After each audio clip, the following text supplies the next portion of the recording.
অযোগ্য না হওয়া সত্ত্বেও 9 মাস ধরে তারা বেতন পাচ্ছেন না, অবিলম্বে তাদের চাকরি ফিরিয়ে দিতে হবে, এই দাবিতে পথে নামলেন গ্রুপ সি গ্রুপ ডি কর্মীরা। দেখতে পাচ্ছেন বিকাশ ভবনের সামনে রীতিমতন বিক্ষোভ দেখালেন তারা। আমরা আমাদের যোগ্য ন্যায্য অধিকার চাইছি। একদিকে যখন বাংলাদেশে হিন্দু নিধন চলছে, জীবন্ত জ্বালিয়ে হত্যা করা হয়েছে দীপু দাসকে, তার প্রতিবাদ আছড়ে পড়েছে কলকাতা থেকে শুরু করে শিলিগুড়ি। কলকাতাতে দেখতে পাচ্ছেন হিন্দুত্ববাদী সংগঠনের প্রতিবাদ মিছিল, যার নেতৃত্বে রয়েছেন বিরোধী দলনেতা শুভেন্দু অধিকারী। একেবারে একটা জায়গায় এই মিছিলকে আটকে দেওয়া হয়েছিল, সেখানে বসে পড়েছিল মিছিলে যারা সাধু সন্তরা পা মিলিয়েছিলেন, বিরোধী দলনেতা তিনি বসে পড়েছিলেন।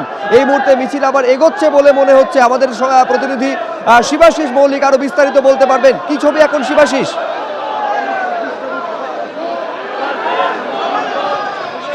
দেখো, শুরুতেই তোমায় বলে রাখি যে রাজ্যের বিরোধী দলনেতা তার নেতৃত্বে এই মিছিল এগিয়ে আসছিল এবং এই যে বেগবাগান মোড়ে দাঁড়িয়ে রয়েছেন বিরোধী দলনেতা, তিনি আপাতত এখানে প্রতীকী প্রতিবাদ জানিয়েছেন। এরপর তিনি জানিয়েছেন 24 তারিখ বিভিন্ন বর্ডারে প্রতীকী অবরোধ করা হবে এবং যদি দীপু দাস সহ সংখ্যালঘুদের, বাংলাদেশের সংখ্যালঘুদের ওপর নির্যাতনের ঘটনায় উপযুক্ত ব্যবস্থা এর মধ্যে না নেওয়া হয়, সেক্ষেত্রে এই দুদিনে ব্যবস্থা না নেওয়া হলে 1 কেজি পেঁয়াজও ওপারে যেতে দেবেন না, এমনটাই প্রতীকী হুঁশিয়ারি দিয়ে রেখেছেন রাজ্যের বিরোধী দলনেতা শুভেন্দু অধিকারী এখন এখানে আপাতত অবস্থান থেকে উঠেছেন, কিন্তু এরপর আগামী দিনে ফের একবার বাংলাদেশ ডেপুটি হাইকমিশনে আসবেন তারা, এমনটাই বলে গিয়েছেন বিরোধী দলনেতা। আমি কথা বলার চেষ্টা করব।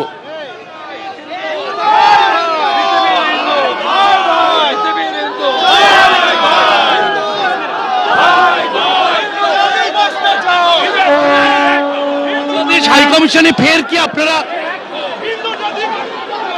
যে ছবি আমরা দেখতে পাচ্ছি, এখন উপস্থিত রয়েছেন রাজ্যের বিরোধী দলনেতা। সরাসরি এবিপি আনন্দে আমরা যে ছবি তুলে ধরছি, রাজ্যের বিরোধী দলনেতা তিনি উপস্থিত রয়েছেন। আগামী দিনে কি এখানে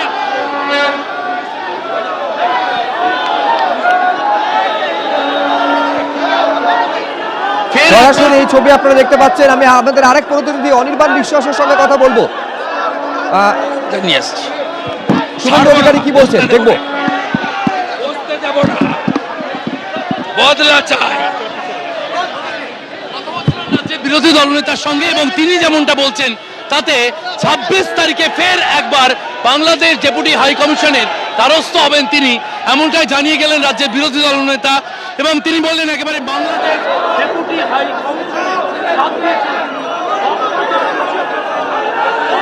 অর্থাৎ আজকের পর আবার 26 তারিখ বাংলাদেশ ডেপুটি হাই কমিশনে বিরোধী দলনেতা আসবেন। আমাদের আরেক প্রতিনিধি অনির্বাণ বিশ্বাসের সঙ্গে কথা বলবো। অনির্বাণ, কি ছবি?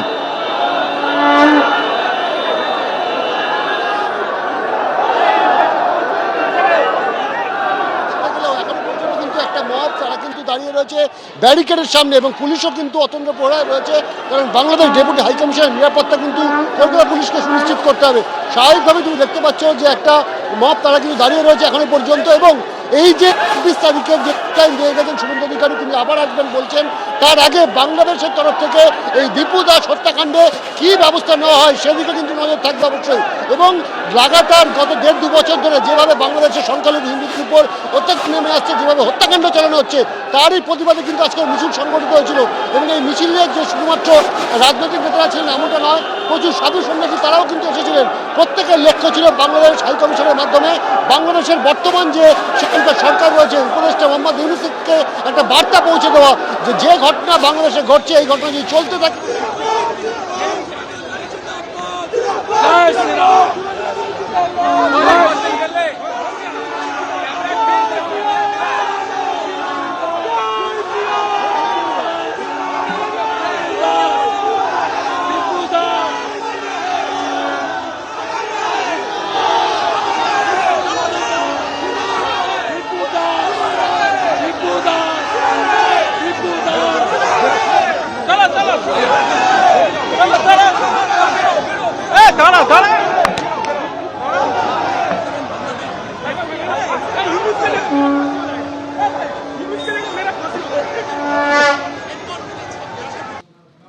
হিন্দুদের উপর অত্যাচার হচ্ছে, তাদেরকে যেভাবে খুন করা হচ্ছে, তারই প্রতিবাদে কিন্তু তারা আজকে বাংলাদেশ ডেপুটি হাই কমিশনের এই কর্মসূচি নিয়েছিল।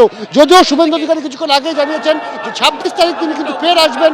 স্বাভাবিকভাবে এই যে নির্দিষ্ট ডেডলাইন, সেই ডেডলাইনের মধ্যে এখন দেখার বাংলাদেশ সরকার কত তৎপর হয়। একেবারে সরাসরি বাংলাদেশের উদ্দেশ্যে হুঙ্কার ছাড়ছেন বিরোধী দলনেতা। শুধু তাই নয়, এই রকম পরিস্থিতি যদি না আটকানো যায়, ভাতে মারতে হবে বাংলাদেশকে, পেঁয়াজ রপ্তানি বন্ধ করে দিতে হবে, এই হুঙ্কার পর্যন্ত বিরোধী দলনেতা দিচ্ছেন। আমাদের আরেক প্রতিনিধি সুদীপ্ত আচার্য এই মুহূর্তে আমাদের সঙ্গে রয়েছেন। সুদীপ্ত, একদমই বেগবাগান মোড়ের বাংলাদেশ ডেপুটি হাই কমিশনের প্রায় 200 মিটার আগে কিন্তু এই ব্যারিকেড করে দেওয়া হয়েছিল, যেখানে মিছিল এসে আটকে গেছে রাজ্যের বিরোধী দলনেতা শুভেন্দু অধিকারীর নেতৃত্বে। আমরা দেখতে পাচ্ছি প্রচুর গেরুয়া পতাকা এবং সাধু সন্ত আজকের এই মিছিলে উপস্থিত হয়েছেন এবং বাংলাদেশে মৌলবাদী আক্রমণে যেভাবে দীপু দাস একটি কারখানার শ্রমিক ময়মনসিংহে তাকে খুন করা হয়েছে, তার প্রতিবাদে কিন্তু এই মিছিল আসা হয়েছিল বেগবাগানে বাংলাদেশের ডেপুটি হাই কমিশনের অফিসে ডেপুটেশন দেওয়ার জন্য। এবং সেই মিছিল কিন্তু এখানে আসার পর রীতিমতো এই ব্যারিকেড ভাঙার চেষ্টা করা হয় এবং আমরা যেটা দেখলাম মোহাম্মদ ইউনূসের তার প্রতিকৃতি নিয়ে আসা হয়েছিল এবং রীতিমতো জুতোর মালা পরিয়ে নিয়ে আসা হয়েছিল। বহু সংখ্যক বিজেপি কর্মী। সুদীপ্ত, তুমি আমাদের সঙ্গে থাকো। এই যে ছবি আপনারা দেখতে পাচ্ছেন যে হিন্দুত্ববাদী সংগঠনের এই যে প্রতিবাদ মিছিল, যেটা নিজাম প্যালেস থেকে বেরিয়েছে, বেগবাগানের কাছে আটকে দেওয়া হয় এবং সেখানেই বসে পড়েন বিরোধী দলনেতা এবং এই হিন্দুত্ববাদী সংগঠনের যারা প্রতিবাদে পা মিলিয়েছিলেন সাধু সন্তরা। এবং আরেকবার 26 তারিখ আবার বাংলাদেশ ডেপুটি হাই কমিশনে অভিযান চালানো হবে, এই হুঁশিয়ারি দিয়ে গেলেন বিরোধী দলনেতা।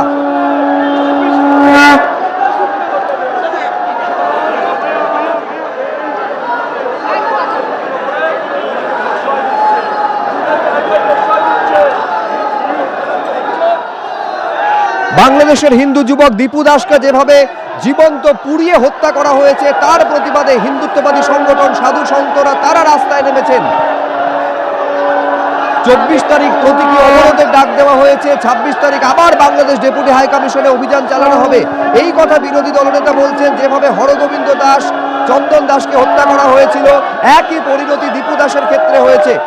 হিন্দু ঐক্যের ডাক দিচ্ছে, দেখতে পাচ্ছেন একেবারে এই যে ছবি দেখতে পাচ্ছেন, বাংলাদেশের অন্তর্বর্তী সরকারের প্রধান উপদেষ্টা মোহাম্মদ ইউনূস, তার কুশপুতুল পরানো হয়েছে, জুতোর মালা পরানো হয়েছিল।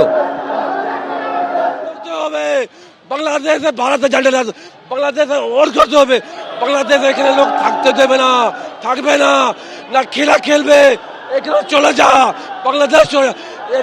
যেরকম হচ্ছে এটা অনেক খারাপ হচ্ছে, এটা ভালো নাই। আমার দেখে চোখে পানি আসু দেখেছে। আরে ছোট ছোট আরে আগুন লেগে যাচ্ছে, ছোট ছোট বাচ্চাকে মারছে, কেন মারবে?